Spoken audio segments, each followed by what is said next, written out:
ঈদের দিনে নতুন পোশাক পড়ল সকলে, হাসান হোসেন কান্দে নানা পোশাক দাও বলে।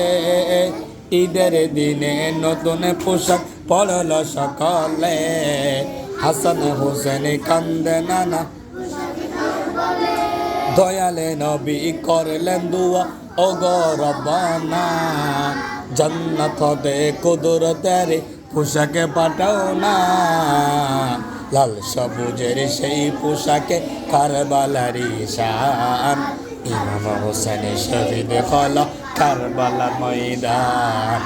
ইমাম হোসেন দয়ালে নবীর জবানে কারবালার বয়ানে, দয়ালে নবীর জবানে কারবালার আওলাদ রাসূল শহীদ হবে হাদিসে প্রমাণ।